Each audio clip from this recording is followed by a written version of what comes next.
Buenas tardes, bienvenidos a todos de nuevo a las conferencias de efemérides de Tercios Viejos, donde, como sabéis, más o menos una vez al mes intentamos dar una charleta, porque esto no llega ni a nivel de conferencia, sobre algún hecho de historia militar que nos coincida con las fechas.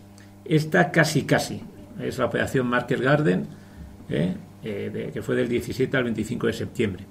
O sea, como todos los que estéis aquí ya os sabéis la historia, estamos hoy a día 29, o sea que ya por aquel entonces ya se había acabado lo que se daba, ¿no? Ya se habían retirado los diablos rojos de Arnhem.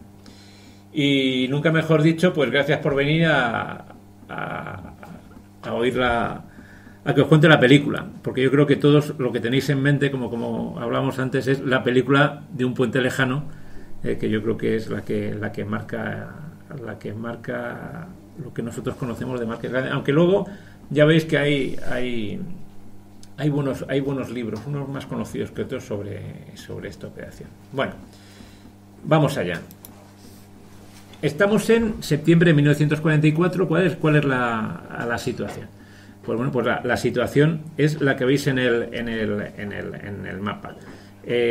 Las tropas aliadas desembarcan el 6 de junio en Normandía, avanzan más o menos, depende como lo queráis medir, más o menos rápido, y están a las puertas de la frontera alemana, delante de la línea Sigfrido, donde se supone que los alemanes se han ido retirando y se pueden reagrupar. El problema que hay en ese momento es un problema de logística con los ejércitos aliados. O sea, los suministros tienen que llegar prácticamente desde Normandía o desde Brest, o sea, tienen que cruzar toda Francia, o sea, es un auténtico desastre. ¿Por qué? Porque los aliados tienen el puerto de Amberes, pero el puerto de Amberes no es utilizable porque los alemanes dominan el estuario del Escaldo, o sea, lo que es la salida. Entonces, el alto mando aliado se plantean una serie de operaciones para acabar con ese impasse y que la guerra hubiese acabado en las Navidades de 1944. El general Eisenhower, que yo siempre he dicho que más que general, y así acabó como presidente de los Estados Unidos, como siempre busca una solución política entre los ejércitos americanos, más conocido es el de Patton, y un personaje que es una auténtica, no sé cómo definirlo, no de hacer histriónico como MacArthur, pero desde luego todo un personaje que es el general MacArthur. Perdón, MacArthur no, Montgomery. Entonces busca una solución intermedia.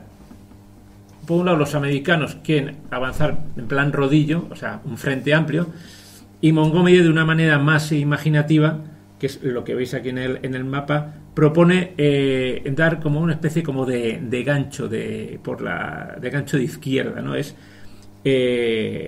ir directamente hacia Holanda y envolver lo que son las líneas alemanas, ¿vale? Que es lo que vemos aquí. Y para eso, ¿qué es lo que se quiere hacer? Pues Holanda, pues si los que los conozcáis, pues está bajo el nivel del mar y está rodeado de canales, ríos, o sea, es un terreno complicado para avanzar para tropas mecanizadas. Pues la operación Market Garden, que es la que al final vamos a resumir después mucho insistir, porque inicialmente Eisenhower la rechaza, hay una serie de variantes, la operación Comet, consiste en lo que vemos en el mapa aquí más anaranjado, es decir, se trata de llegar hasta el Rin, al puente a la ciudad de Arnhem, que es lo que está al final en esta línea roja arriba del todo. Entonces lo que se va a hacer es la mayor operación aerotransportada de la guerra por parte de los aliados, es decir, se van a saltar 40.000 tropas, bueno, saltar o llegar en planeadores, o sea, el caso es que van a llegar todos por el aire, se van a soltar en una serie de puntos estratégicos, más al norte Arnhem, a continuación tenemos Nimega, en el río Wall, y más abajo, más cercano, está Eindhoven, prácticamente sobre la frontera con Bélgica, y que es donde están las líneas aliadas. Entonces, una vez que soltemos ahí, vuelvo a repetir, Al norte del todo de Arnhem va la primera división aerotransportada británica, que son casi los protagonistas de la historia, lo que sale en la película y en los libros. Pero no hay que olvidar que en Nimega esto va la 82 aerotransportada americana, y en Eindhoven la 101, ¿vale? Con los respectivos comandantes. En Arnhem es Urquhart, en la 82 es el general Gavin, y Taylor es el de la 101. Y como uno de estos 3 puntos estratégicos que en teoría deben controlar los puentes sobre los canales y los principales puentes, pues a través de la carretera que une estas ciudades, que es la ruta 69, va a avanzar el 30 cuerpo de ejército del general Horrocks, ingleses. Es, vamos a decir, el 30 cuerpo de ejército británico es como pues una de las piezas fundamentales del que era el octavo ejército. Horrocks es un veterano de la campaña de África y un hombre de confianza de Montgomery. ¿Quiénes son? Pues yo los hemos nombrado. Los dos que en la foto que vemos, que hay solamente 2 personas, está pues uno de los personajes románticos de esta historia, que es el general polaco Sosabowski, que mandará la brigada aerotransportada polaca. Los polacos, como sabéis, la diáspora polaca, después de la invasión de Polonia, muchos de ellos consiguen llegar a los países aliados, porque los que están en Rusia, ya sabéis la famosa historia de Katyn, la masacre de oficiales, y quedan un montón de soldados, pero que quedan encuadrados en un ejército ruso manejado por los comunistas. Sin embargo, los que están en la parte inglesa, pues bueno, o sea, son suficientes para poner crear la división, la brigada polaca. El que está con él es el teniente general Browning, es su inmediato superior. Ese es el responsable de las divisiones aerotransportadas. Por primera vez iba a haber divisiones aerotransportadas americanas al mando de un británico. Por encima de él está Bedington, y por encima de él pues ya estamos Eisenhower.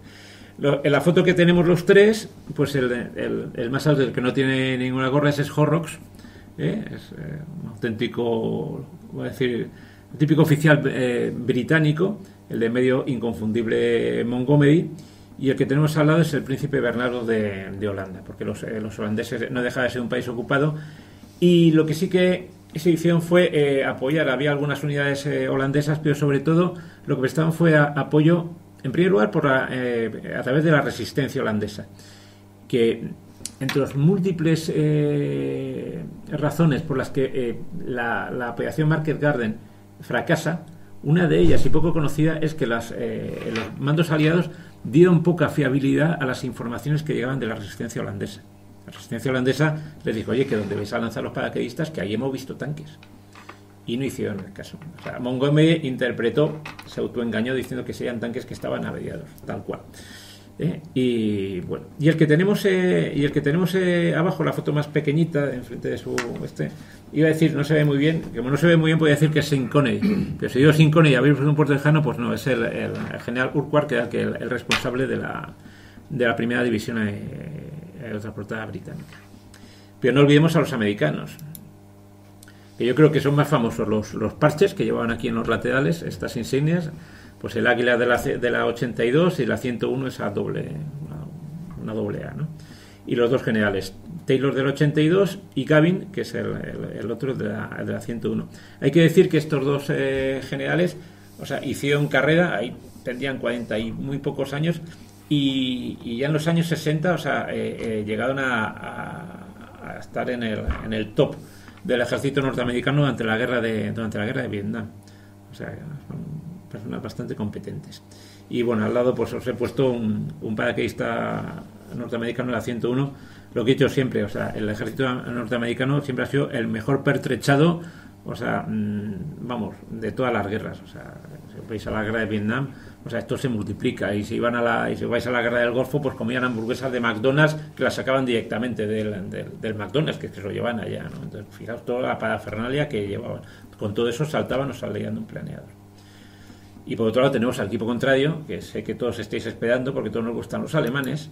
Y además tenemos aquí realmente, como digo yo, los oficiales alemanes que hubo en esta campaña son especialmente para mí importantes o dignos de un cierto estudio.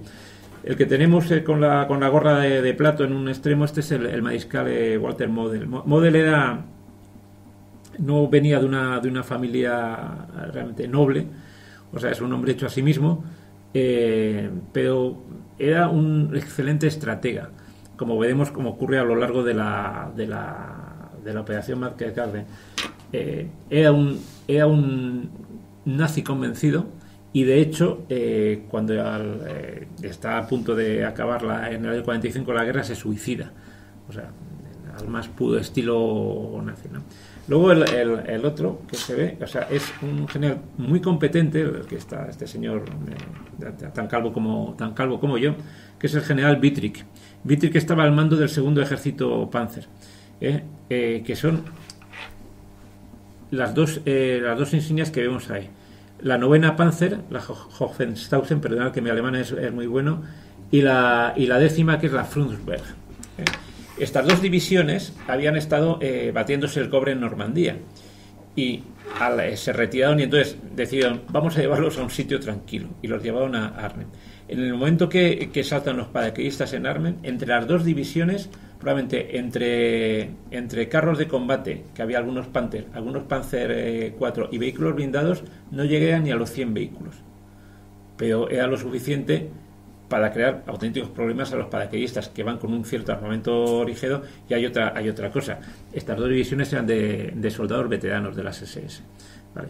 Y luego pues bueno, hay el de en medio es el general de paracaidistas, bueno, el alma mater del ejército paracaidista alemán, el general Kurstuden, que, como sabéis, desde la campaña de Creta en el 41, pues Hitler dejó de creer en las operaciones aerotransportadas y se convirtieron prácticamente en tropas, los cazadores paracaidistas, los familiares, en tropas de élite, pero que bueno, los empleaban pues en Arnhem, o por ejemplo en otro sitio muy, muy famoso es este tipo de tropas, es en Montecassino, por ejemplo. O sea, los que defendían Montecassino eran paracaidistas, que no saltaban a ningún lado. Las fuerzas enfrentadas, pues como os he comentado, 3 divisiones aliadas, dos americanas, la 101 y 82, las transportadas, y la primera división británica, los Diablos Rojos. Diablos Rojos por la gorrita roja que llevaban. Lo que veis aquí al lado es un arnés de lo que llevaba en el equipo un paracaidista norteamericano, o sea, que iban cargados.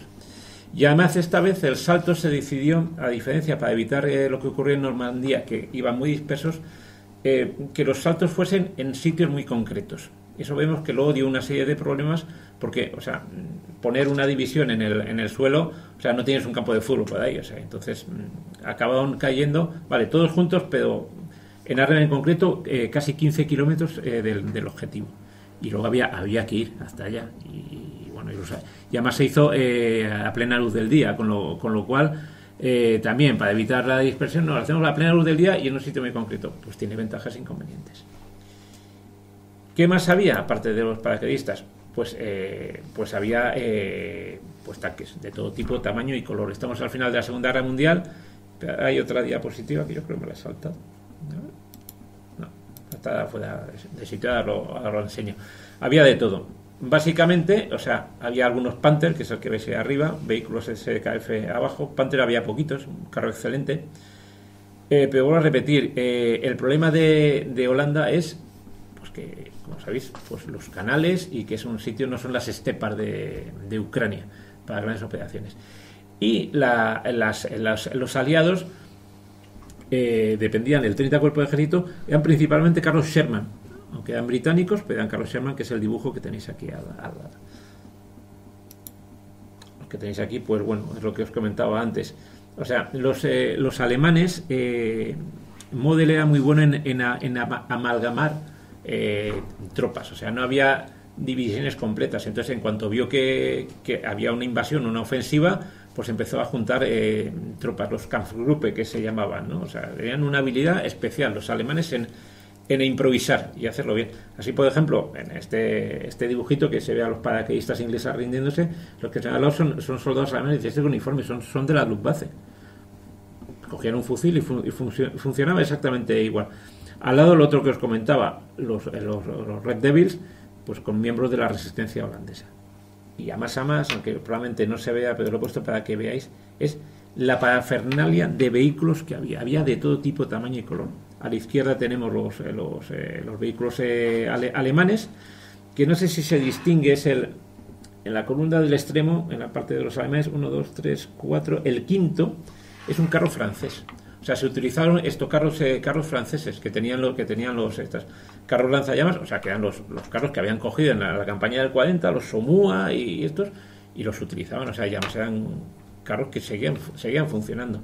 O sea, al otro lado, pues los carros británicos de los Crusaders, los Cromwell, pero principalmente la punta de lanza del 30 Cuerpo de Ejército. Y como se ve en la película, y es cierto, y veis en las fotos, son principalmente los Sherman, los Firefly, que luego salen en la película esta de Corazones de Acero, que bueno, a mí también reconozco que me gusta como actor, solamente Brad Pitt, pero ojo, menuda americanada, vamos, ahí parece la película de 300 de los espartanos, ¿vale? El de abajo pues es el Sherman. Arriba, en lo que es el dibujo, aparecerán, pero bueno, es un King Tiger, aparecen al final de la campaña, o sea, no se ve muy bien. Es uno de los batallones, el 502, el batallón pesado que se llama. Los batallones pesados, los alemanes en esa capacidad, decimos, los alemanes son muy cuadriculados. Bueno, pues depende, pues aquí no lo están demostrando, al menos a nivel táctico. Que es lo que se llaman los batallones pesados, con estos magníficos carros, demasiados pocos y demasiado tarde, como podríamos decir, que eran una especie como de grupos de bomberos. O sea, cuando había un problema, enviaban esos carros. Aparecían prácticamente los 2 últimos días, y claro, ya con eso, contra eso ya pocas, o sea, los morteros que utilizaban los británicos, los cañones de 25 libras o los lanzacohetes, o sea, los Piat no los atravesaban. Bueno, el asalto, como os he comentado, se realiza a la luz del día. Estamos hablando de unos entre planeadores, los C-47, que son los que los arrastran, más todo lo que son los cazas, los Tifón y todo lo que había para protegerlos y tal. Estamos hablando de unos 1.500 aviones, más o menos, y veis ahí, pues bueno, que parece un campo de, pues no sé qué decirlo, de algo, pues eso son paracaídas que han caído. ¿De dónde venían? Que luego eso fue un problema. Estas son las rutas que venían desde Inglaterra directamente a la zona de Holanda, que es la zona en verde, ¿vale? Esto luego, para traer refuerzos, dio problema, porque, bueno, como habéis visto, estamos en el mes de septiembre. Pues en septiembre en Europa hoy ha empezado el otoño y el tiempo es cambiante. Hubo durante varios días que con niebla y mal tiempo no pudieron despegar. Por contra, estas cosas ocurren, los alemanes tuvieron casi más actividad y más salidas que los propios, porque en sus aeródromos tenían mejor tiempo, ¿vale? Yo os he comentado que los aviones, o sea, o saltaban de los C-47 o utilizaban estos planeadores, los Horse y los Waco, ¿vale? Unos más grandes y otros más pequeños, con capacidad como unos 15-20 personas. O sea que para poner 40.000, 40.000 no, porque hay que contar los que van en la operación Garden, ¿no? Los que van con el 30 Cuerpo de Ejército británico, pues había que utilizar muchos aviones de estos. No hubo especialmente muchas bajas, o sea, no sé, hablo un poco de memoria, pues a lo mejor el primer día 30, 40, 50, no estamos hablando, dice, bueno, es un montón, sí, pero es que estamos hablando de 1.500 aviones en el aire, ¿no? Entonces, pues bueno, bajaban, como veis, pues unos se estrellaban o se incendiaban, pero otros llegaban y, bueno, pues ya había en aquella época, en la Segunda Guerra Mundial, o sea, ya podían bajar con jeeps, con material, vamos a decir, entre comillas, líquido. El asalto terrestre, ya os digo, se inicia una vez que saltan, pues empieza a moverse el 30 Cuerpo de Ejército de Horrocks, que lo primero que os podéis imaginar es el atasco monumental que ocurre. la carretera por la que van no tiene, o sea, a ambos lados, vamos a decir, no tiene arcenes, es un terreno bastante inestable, o sea, ya poco que los alemanes empiezan a dispararles, o sea, y estaban en franca inferioridad, o sea, estamos hablando que a lo mejor empiezan a avanzar el 30 cuerpo de ejército y tiene enfrente 500 soldados alemanes, o sea, pero con 2 o 3 es un poco lo que vemos en Ucrania, disparan al carro de delante, al de detrás y ya los han bloqueado hasta que consiguen o llaman a la aviación para que esto desalojen, principalmente estaban escondidos en bosques o tardan. Es más, de hecho, se dijo inicialmente Montgomery de una manera muy, muy optimista dijo que en 72 horas estaban en Arnhem, o sea, casi 150 kilómetros, o sea, y pasaron 7 días y les faltó poco para llegar, pero ya no, porque ya los alemanes, o sea, ya habían, o sea, se habían atrincherado, habían despejado el puente y empezaban a llegar ya tropas, entonces ya el tema se bloqueó de nuevo ahí. Los que estaban delante, pues el que llevaba el 30 cuerpo de ejército era Michael Caine, no, era el teniente coronel Van der Leer. Michael Caine es el que lo interpreta en Un puente lejano. La verdad es que tiene un cierto parecido, por eso digo que la película hasta Sinclair tiene una idea Urquhart y tal, ¿no? Y bueno, pues era la división irlandesa de la brigada irlandesa de la Guardia, pues una de las unidades acorazadas prioritarias, vamos a decirlo, del 30 cuerpo de ejército. Que vamos a ir, es un Cromwell que está ahí embarrado y que no sale. Y bueno, aquí hay fotos donde veis pues lo que da la carretera. Los tanques que estaban averiados o que les daban algún impacto se quedaban en los lados y seguían avanzando. O sea, esto no es un avance en línea. Y cuando había algo, pues los soldados a las cunetas, ¿vale? Y os vuelvo a repetir.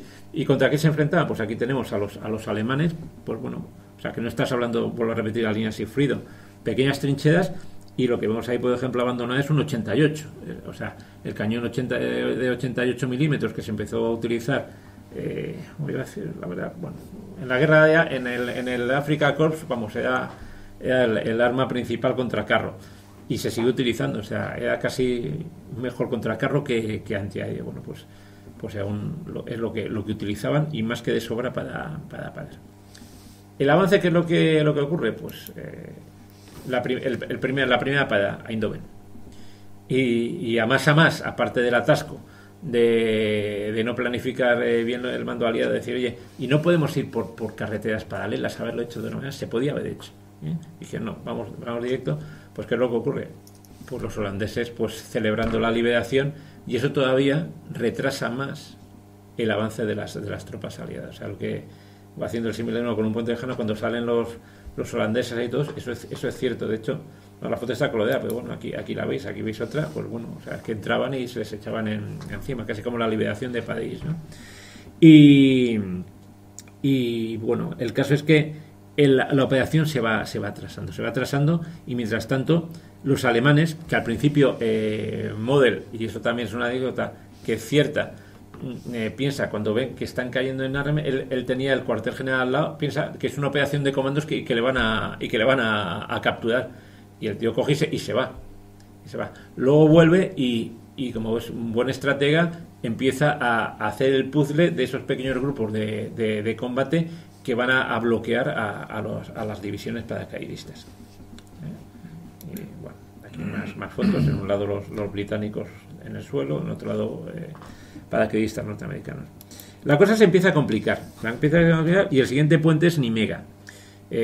Nimega es ese puente de hierro, son todos parecidos, y bueno, ¿por qué? Está más lejos, el río es más ancho, y al tardar más tiempo, los alemanes tienen más tiempo de traer más tropas. De hecho, mirad cómo, o sea, después de la conquista, cómo queda la ciudad. La ciudad está al lado del puente, está destrozada, parece Dresde, está bombardeada.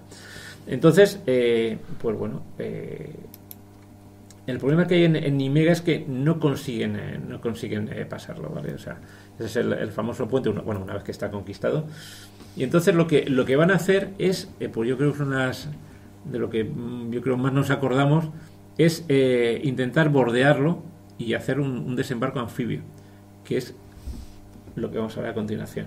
Varias compañías de paracaidistas de la 101 se cogen estas barquitas, esa barca está en uno de los museos que hay, se cogen una barca, las traen en camiones británicos y a plena luz del día cogen los soldados, se montan ahí unas cuantas compañías de paracaidistas y atraviesan el río con unas bajas a lo mejor que no llegan a 200. Desembarcan y eso empieza a desbloquear lo que es el pase del vuelo.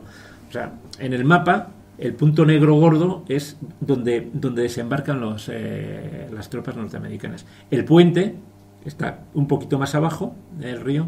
Entonces, claro, ya se empieza un poco los alemanes ya tienen un poco que empezar a retroceder, porque de hecho había una serie de fuertes que se ven todavía, son antiguas fortificaciones medievales, es un puntito negro que está pegado al río. Desde ahí ponían 3 o 4 ametralladoras, 4 cañones y con eso bloqueaban el paso del ejército.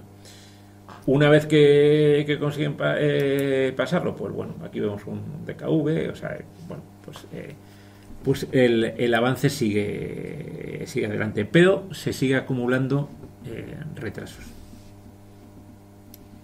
Bueno, tenemos aquí pues más los americanos escondidos, los tanques avanzando, la famosa foto de Niemiega aquí un poquito más, donde se ve el destrozo, o sea que realmente, o sea, la lucha fue dura, ¿no? Y vamos a lo que da el nombre de la operación y que la gente piensa que fue solamente un puente, no. Hubo varios, pero el puente, que alguien dice que es un puente lejano, es una frase que dijo algún oficial, un puente demasiado lejano, pero bueno, eso nunca no está en las actas de operaciones. Vamos a Arnhem, ¿vale? Arnhem, lo que veis es lo que es la ciudad. Y el puente lo tenemos aquí abajo a vuestra derecha, vamos a decirlo, ¿vale? Es el famoso puente. Sin embargo, las tropas aerotransportadas, que son las manchas de color verde claro, se tienen que lanzar, os digo, algunas hasta 15 kilómetros de lo que es el objetivo, ¿vale? En Osterbock, que es una pequeña ciudad que está ese trocito gris que tenemos ahí detrás, ¿vale? Y lo que es el puente, que está aquí abajo, la foto que tenéis es exactamente, o sea, sea el equivalente, o sea, como si fuera un Google Map de lo que es el puente de Arnhem. Los británicos desembarcan y una de las brigadas, la de Coronel Frost, es la que consigue llegar a Arnhem y se hace fuerte en las casas que hay en el alrededor en el puente, en el lado norte. Urquhart, que va a estar con el grueso de ejército, con uno de los jeeps, o sea, empiezan a avanzar. Y como aquello es un auténtico batiburrillo, porque ahí es donde están las dos divisiones de Panzer SS, la 9ª y la 10ª, se ve envuelto en un tiroteo y se tiene que esconder con 4 de su Estado Mayor en una casa. Y Urquhart está desaparecido durante prácticamente un día y medio. Con lo cual pues bueno, están sin mando. Lo que ocurre, pues bueno, en el follón hay una foto bastante famosa que se ve un oficial alemán caído, General Cushing, que es el gobernador militar de la zona de Arnhem. Iba con su coche y de repente, pues claro, le caen unos paracaidistas que estaban ahí al lado. Según llegó en el coche, pues le dispararon y se lo cargaron. Otra de las muchas anécdotas de la operación, este que se ve ahí con un paraguas, parece ser que había un oficial británico que iba con un paraguas, no el que sale en la película, lo ponen, pero parece ser que había un oficial que iba con paraguas, ¿no? De hecho, ahí está la foto. ¿Vale? Bueno, los paracaidistas al principio pues llegan bien, pero poco a poco se les va complicando el tema. Estamos hablando de unos 10.000 hombres más o menos, que van a tener que hacer frente con estos pequeños cañones, pues entre otros a los Stuka 3 alemanes, a los cañones autopropulsados, y poco a poco se va comprimiendo lo que es la bolsa de resistencia. En el mapa que os he puesto anterior, lo que está en azul sería el perímetro de los aliados al comienzo de la operación. Eso luego prácticamente quedará reducido a 4 casas en la parte norte del puente. ¿Vale? Mientras tanto, y ya os digo, realmente hay es un puente lejano, pero el grueso de los paracaidistas británicos están en Oosterbeek, o como se pronuncia en una zona boscosa, tiene casas, pero no consiguen contactar con Frost en la parte norte. Y peor que todo eso, entonces los alemanes empiezan a recibir refuerzos y se produce, pues, una de las escenas más famosas, esta de aquí, que es una carga, vamos a decir, suicida de un oficial, es un coronel o teniente coronel, no me acuerdo la graduación, Grabner, que es de una de las divisiones Panzer.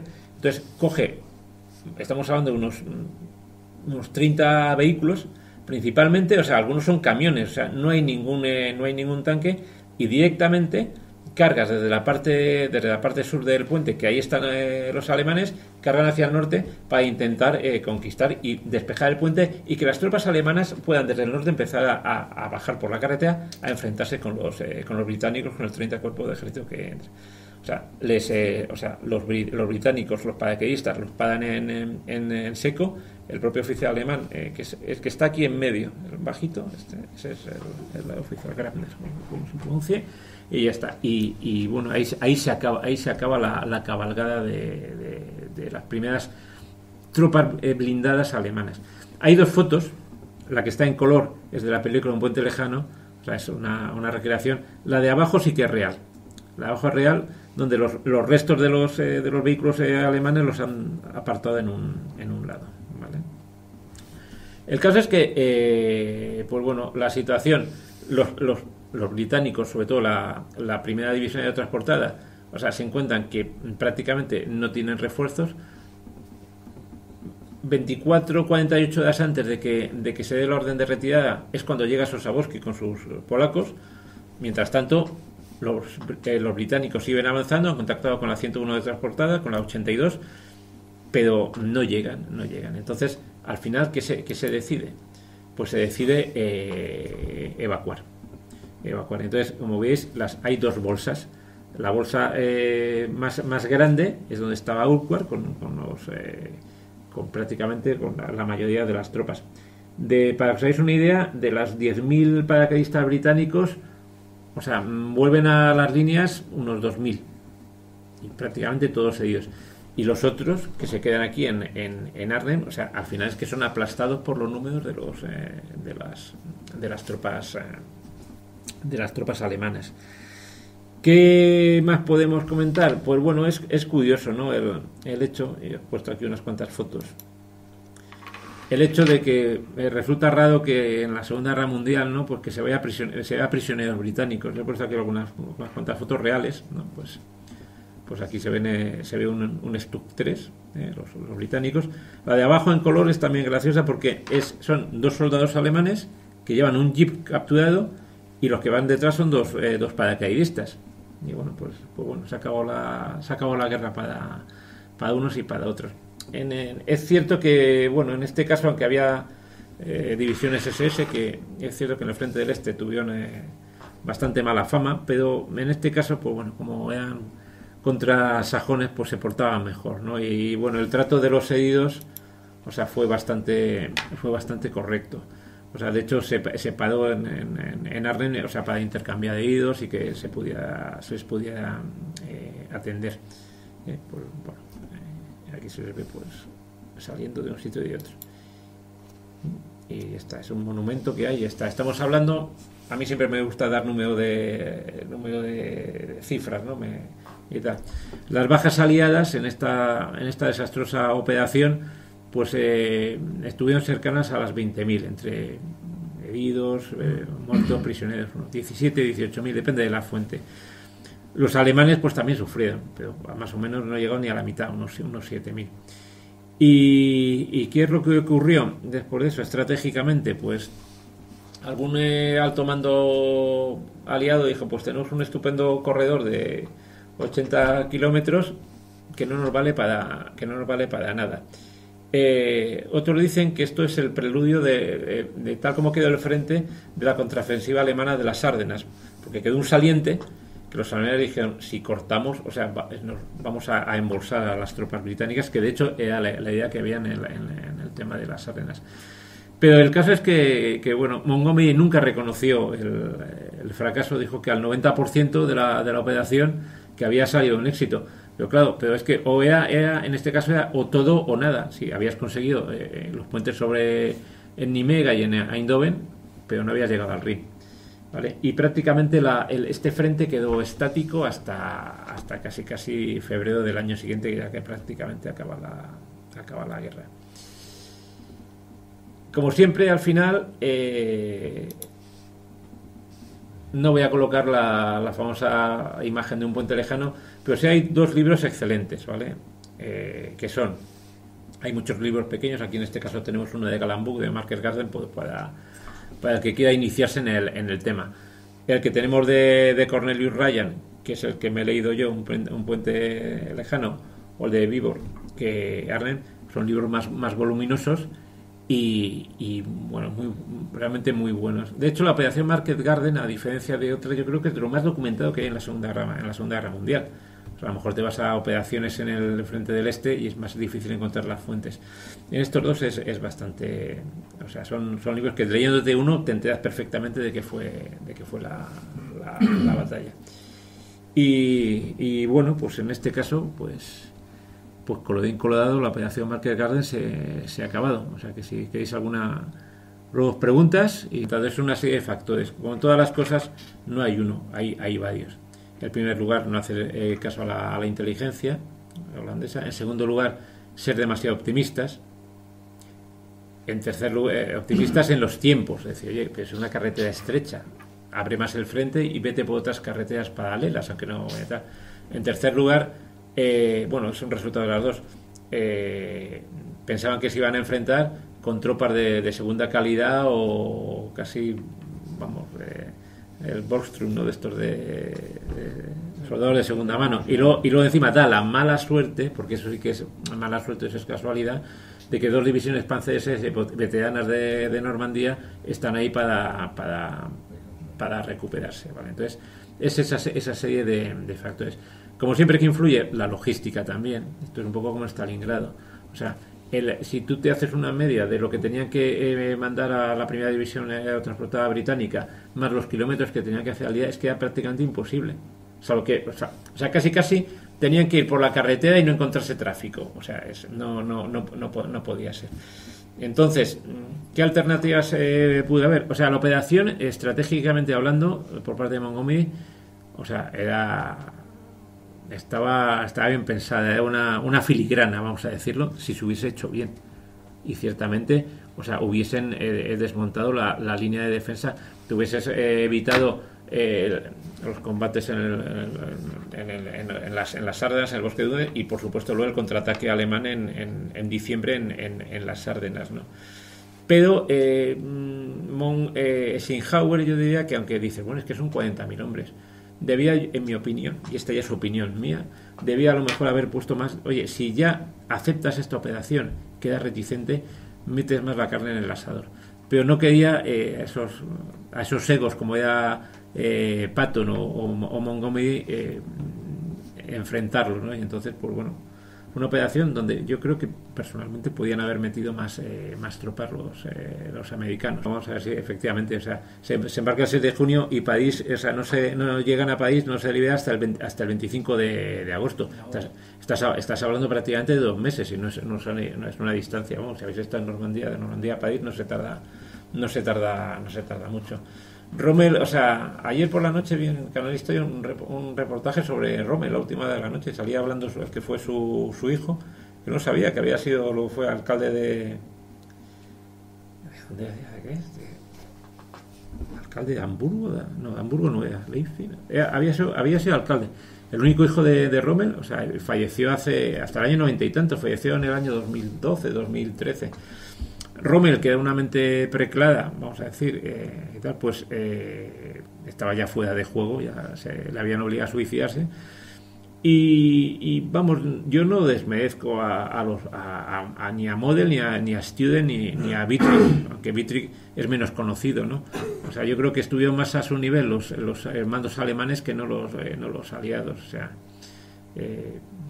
pues bueno, las escenas estas heroicas, ¿no? Bueno, ahí no es Gaby, ¿no? Están cruzando el río y es cierto que en este caso es Robert Redford y tal, que resulta que van remando con las culatas de los fusiles, es cierto, los botes los sacaron de unos almacenes y cada bote tenía dos palas, o sea que es cierto. Entonces, pues bueno, esos son hechos, vamos a decir, entre comillas, anecdóticos, pero el problema en sí mismo es en la propia operación. Entonces, ¿qué probablemente tenían que haber hecho? Oye, tenías esto supremacía aérea, y aunque se hubiesen enterado los alemanes que ibas a ir el golpe, es que no hubiesen podido detenerlo. Oye, pues espérate un poco, acumula más tropas, más armamento, más logística, y haces la operación pero en un frente más amplio. Esta es mi opinión. Pero no, o sea, corría prisa, o sea, es que prácticamente se contestó a Montgomery en 48 horas. Venga, pues para adelante. Y claro, las prisas son malas en cualquier cosa. Y la operación, que tenía que haber durado 3 días, aguantaron 7. A los 7 días vieron que se tenían que volver los paracaidistas. O sea, los que no habían llegado se volvieron. O sea, la primera división aerotransportada británica desapareció como tal. Desapareció, o sea, con un 70% de bajas o más. O sea, esta no fue operativa, se quedó hasta prácticamente el final de la guerra. Yo te matizaría. Hay un libro, voy a hacer propaganda de los libros, yo creo que arriba uno de Alcañiz, que se llama Montgomery, a 3 euros, o sea, es lo más barato que tenemos. Súbete y te lo llevas, está muy bien. Hay uno sobre Montgomery y otro sobre Patton. Montgomery, yo te matizaría, más que prudente, era detallista. O sea, era lo que hoy se llamaría un adicto por el trabajo. O sea, de hecho, Montgomery pasamos a la salsa rosa, que también siempre me gusta hablar aquí, en su vida privada, o sea, se casó mayor, tarde, con una viuda que tenía, o sea, su vida era el ejército. Entonces, pero toda esta gente, efectivamente, en un momento determinado, tienen un error de cálculo. Y el error de cálculo, a diferencia del Alamein, donde acumula tropas, o sea, y cuando hace el contraataque y arrasa a la Afrika Korps, que en este caso es al revés, con unas líneas de logística muy alargadas. En este caso las líneas logísticas alargadas son las aliadas, ¿no? Pues en este caso comete ese error de cálculo. O sea, a mí me dicen, o sea, no, es que no meto al octavo ejército, meto al 30 cuerpo de bien.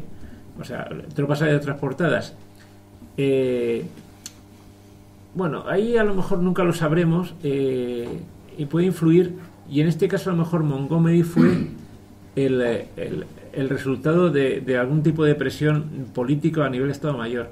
Las tropas aerotransportadas aliadas, sobre todo la británica, la primera división aerotransportada, se les había intentado, estaban recién creadas, se les había intentado utilizar en algún tipo de operaciones y siempre se habían anulado por distintos motivos. Entonces yo no descarto que se juntó, como ya, el hambre con las ganas de comer.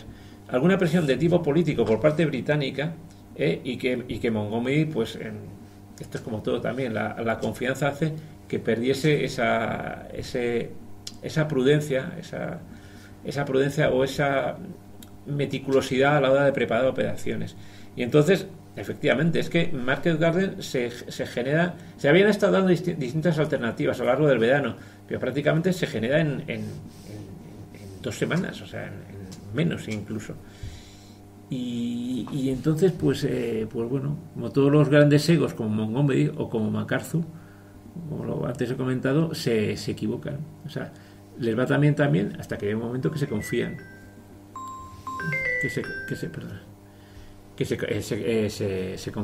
se confían y bueno, salió pues un desastre. No, realmente no. La guerra estaba ganada. Y de hecho Montgomery, o sea, pensar desde ese momento hasta al final de la guerra qué operaciones en el frente del oeste hay. O sea, después de eso está que es iniciativa alemana, está las Ardenas, y luego es un avance continuado, o sea, el cruce del Rin. Está Patton, ¿vale?, que sea otro de las protagonistas, de las estrellas de este final, de esta etapa de la guerra. Pero ¿hay alguna operación así brillante? No. O sea, Patton además luego muere en un accidente de tráfico, y Montgomery, vamos a decir que había llegado al máximo grado de su incompetencia militar, que no está poco donde llegó. Acaba como mariscal de campo, que yo creo que ese título, vamos, de la época de Wellington no lo tenía nadie, ¿no? Entonces, y además hay otro tema, y vuelvo a repetir, aquí entra la política. O sea, a lo mejor Montgomery podía haber tenido otro tipo de... O sea, podía haber hecho más operaciones y tal, pero es que pensar que se decide que se retiene a las tropas aliadas para que los rusos entren en Berlín. O sea, es decir, se retiene el avance aliado. Los aliados podían haber ido más rápido por la desintegración de los alemanes. Así. Pero se pactó así. Entonces, a Montgomery no le supuso nada. O sea, Montgomery había llegado ya al tope y ya está. No era una persona que tenía aspiraciones políticas como pudo que ser Eisenhower, que acabó como eso. O como incluso pudo tener MacArthur, aunque MacArthur chocó con Truman y se lo quitó de en medio. Y entonces, pues no, o sea, Montgomery vivió muchos años, fue un referente en la historia militar, pero bueno, no sé cómo decirlo. La guerra en el año 44-45, la Segunda Guerra Mundial, esto ya es un poco hablar un poco más general, la forma de guerra ha cambiado. O sea, no se trata de batallas tipo el Alamein, Stalingrado, o sea, podéis Monte Cassino, que Monte Cassino tiene poca... Es una batalla muy famosa, pero tiene poco trascendencia. O sea, esas batallas puntuales, que son batallas decisivas, ya estamos hablando de grandes masas de maniobra. O sea, en el frente del este, pues ahí se parten el bacalao Zhukovo y Konev, por ejemplo. Pero no, ¿qué grandes batallas hay? O sea, después de Bagration, o sea, que se pulen al ejército centro alemán, ya no hay nada, es un avance continuo, se desintegra. En el frente del oeste, aquí ¿quién manejaba? En mi opinión, esto es Eisenhower y Bradley. O sea, Bradley, o sea, un general de despacho, que manejaba. Los gallos de pelea tipo Patton y Montgomery habían pasado ya a mejor época. De hecho, o sea, Patton vuelve ahí después de todos los problemas que tuvo de disciplina, ¿no? O sea, que entrar en un hospital y sacar a los soldados a patadas y tal. Y es cierto, o sea, que ya, o sea, la guerra ya se convierte en una, va a decir, un símil como lo que está ocurriendo en la guerra de Ucrania. O sea, las guerras se ganan y se pierden ya por el potencial de la industria de un país o de otro. Y en este caso estaba más que decantado, en mi opinión. Aún no estando Rommel, o sea, Model, o sea, ojo, y por encima de Model estaba von Rutzen, era el jefe de todo aquel. Porque para mí, un hombre que me encanta, el prusiano por excelencia.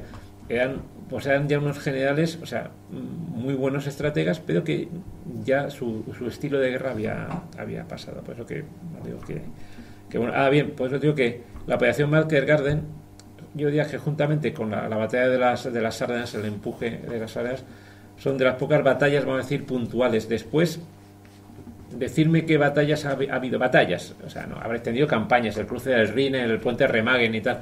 Pero no hay, o sea, son rodillos, van avanzando y hasta son guerras aburridas, guerras y ya está, o sea, ya no hay batallas decisivas.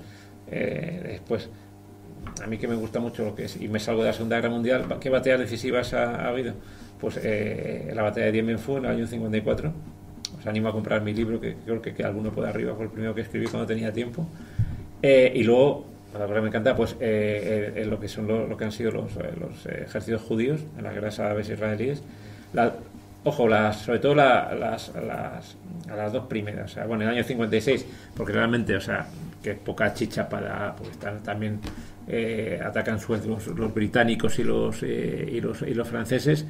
La ópera prima es obviamente la guerra de los 6 días del 67, pero y en el 73 el contraataque. Posteriormente daos cuenta que incluso las tropas israelíes ya han entrado en una fase es otro tipo de guerra. Ya no os digo lo que está ocurriendo ahora mismo con la sorpresa con los drones ahora mismo en Ucrania. Estoy esperando, todavía no hay libros y me estoy yendo por los cerros de Úbeda, pero me da igual, que para eso es mi librería y ya está.